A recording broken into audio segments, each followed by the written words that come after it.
we want to get it up towards the middle of the shaft. This is going to generate a lot of power towards the front of our stick and the plastic. It's really going to help us, rake the ball out and overpower our opposition. The next thing we want to do after we get our feet squared away is get our hands squared away is we want to get our feet situated. So when I approach the ball, I want to make sure I'm in a nice comfortable stance so that I can get real low to the ground. I want my feet about shoulder width apart. I don't want them too wide, and I don't want them too narrow because it's going to make it hard for me to get down. And if I'm too wide, I'm going to lose a lot of the power and mobility. So I like to be about shoulder width apart with my right foot a little bit forward and my left foot a little bit back so I can lean into my clamp. And once I have my feet squared away, once I have my hands squared away, we're going to go with 3 things, all right?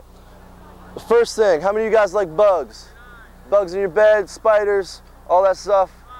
No, nobody likes bugs. I always squash them every time. I see an ant or something, we want to get rid of them. So we think of the ball as a bug. As a face-off, guys, this is a bug, we don't like it, we want to squash it. All right, so the first thing we're going to do is we're going to get our hands situated, get our feet right. We want to squash the bug. Boom, bug squashed. All right, get a nice hard clamp, we squash the bug. Second thing we want to do after we get all the bugs squashed is we want to cut the grass. All right, some of you guys are a little too young to do yard work, but soon enough you'll be cutting the grass around the house. It'll be nice and neat.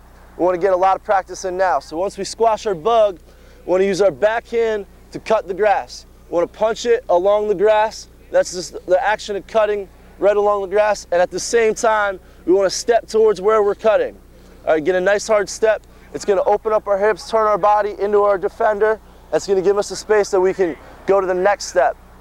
Third and final step, after we squash the bug, we step and cut the grass. We want to rake the leaves. Now you got all the grass clippings in the yard. You just want to rake them out.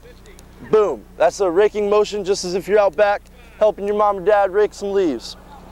All right. So now